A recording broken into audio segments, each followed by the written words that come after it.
देखिए, ये पूरी तरह से आयुर्वेदिक पद्धति है। पिछले वर्ष जब मैं ज्वाइन किया था तो ये मंदाकिनी नदी में इतनी खज्जी थी कि पानी आचमन के लायक नहीं था। लोग बाग आते थे लेकिन नहाने में या पानी को आचमन करने में संकोच करते थे कि कितनी गंदी नदी है। इंदौर से आए हैं बर्निका FMCG कंपनी है। इनने कहा कि हम आयुर्वेद पद्धति से, उसमें न मछलियों को नुकसान होगा, ना ही किसी को आदमी को नुकसान होगा, ना जानवर को नुकसान होगा, उसके पद्धति से हम गंगा की सफाई कर रहे हैं। तो हमने इनको अभी काम दिया है और सुधार काफ़ी दिख रहा है गंगा में, और 100% मुझे उम्मीद है जिस हिसाब से इनका ट्रीटमेंट चल रहा है कि पूरी तरह से गंगा अपनी स्वच्छ।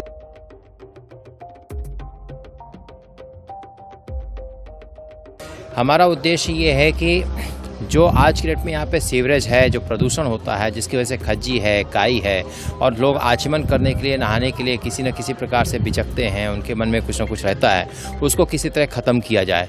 और इन जो कायोनोमिस्ट टेक्नोलॉजी है, हर्बल ट्रीटमेंट, ये जो है तो दिल्ली की है। इन्होंने हमको जो है तो एक सहयोग दिया कि नहीं आप आगे काम करो MP में, और यहाँ पे आके हम इनके कायोनोमिस्ट टेक्नोलॉजी के माध्यम से हम यहाँ पे अपना कार्य चालू किए हैं। 12 जनवरी से कार्य चालू किया है। हमारी आयुर्वेदिक पद्धति में हम प्रस्ताव लिख के दिए हैं कि किसी भी प्रकार का जल जीवों या पर्यावरण का नुकसान नहीं होगा, और यहाँ पे जल जीव मछलियों की संख्या और पानी में ऑक्सीजन और क्वालिटी, उसका रंग, उसकी पारदर्शिता, ये सारी चीज़ें, बदबू वगैरह सब दूर होगी, और पानी स्वच्छ जो है तो उपयोगी लायक हो जाएगा, जैसे आचमन कर सकें सब लोग। पानी का कलर चेंज हुआ है, और यहाँ पे जो नीचे से काई है वो जड़ से कट के ऊपर आ रही है, और CMO साहब उसको सफाई में भी लग गए हैं। जो खज्जी थी, जो हरे कलर के जो पौधे दिखते हैं, वो अपने आप डंठल रूप में परिणित हो रहे हैं, डंठल बन रहे हैं, वो धीरे धीरे सूख रहे हैं। और जो पहले पानी जो है तो दूसरी सीढ़ी, तीसरी सीढ़ी तक दिखता था, वो 5वीं और 6वीं सीढ़ी तक दिखने लगा जल। तो गंगा जल की सेवा करना और उनका आशीर्वाद मिलना हमारे लिए सबसे बड़ा उद्देश्य है, और मेरे ख्याल से 10-15 दिन के अंदर और अच्छा हो जाएगा। यहाँ की पब्लिक, आम पब्लिक रहने वाले, यहाँ पे नाव चलाने वाले, ये लोग सब बड़े खुशहाल हैं, और आगे चल के सबको दिखेगा कि हाँ, ये आयुर्वेदिक पद्धति से जो हम ट्रीटमेंट कर रहे हैं ये बहुत ही उपयोगी है। और जब ये शासन को और प्रशासन को और आम पब्लिक को सबको नजर आएगा तो उसके बाद हमको काम करने में मजा।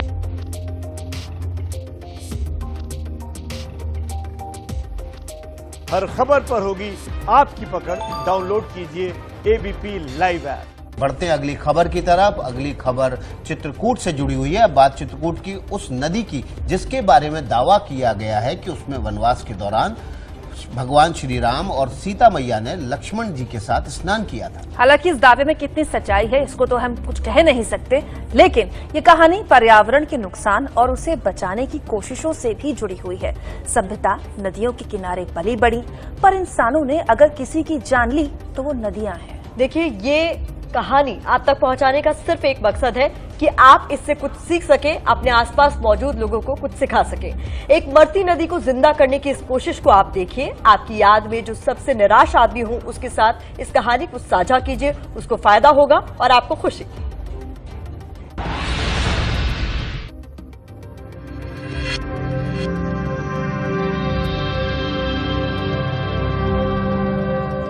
ये तस्वीर मंदाकिनी नदी के रामघाट की है, जहां कभी भगवान राम चित्रकूट में निवास के दौरान स्नान किया करते थे। मान्यता तो ये भी है कि सती माता ने इस नदी को अपनी तपस्या से बनाया था, पर वक्त के साथ ये नदी इतनी गंदी हो गई कि नाला लगने लगी। फिर कुछ ऐसा हुआ कि नदी की तस्वीर बदल गई। अब रामघाट पर नौकायन करते लोग कुछ समय पहले नहीं होते थे। पर्यटन के जरिए स्थानीय लोगों को रोजगार दे रही मंदाकिनी नदी कुछ समय पहले तक बदबू और गंदगी से भरी होती थी। फिर स्थानीय प्रशासन और NGO ने मिलकर मंदाकिनी के पुनर्जन्म की कोशिश शुरू की। आयुर्वेदिक तकनीक से मंदाकिनी नदी को साफ करने की अनूठी पहल की। मंदाकिनी नदी को आयुर्वेदिक तरीके से साफ करने के पायलट प्रोजेक्ट में सतना के सियाराम कुटीर से भरत घाट और फिर UP के रामघाट तक प्रदूषित जल को साफ किया जा रहा है। बोतल में भरी ये वही आयुर्वेदिक दवाई है जिसको पानी के टैंकर में मिलाने के बाद पाइप के जरिए नदी में डाला जाता है। हर्बल ट्रीटमेंट का जिम्मा इंदौर की वर्णिका FMCG प्रोडक्ट्स LLP नाम की कंपनी को दिया गया है, जिसका दावा है कि इस दवाई से पानी के जीवों को कोई नुकसान नहीं होगा। हर्बल ट्रीटमेंट के बाद पानी में ऑक्सीजन की मात्रा बढ़ी हुई पाई गई और पानी में तैरते खरपतवार भी गलने लगे।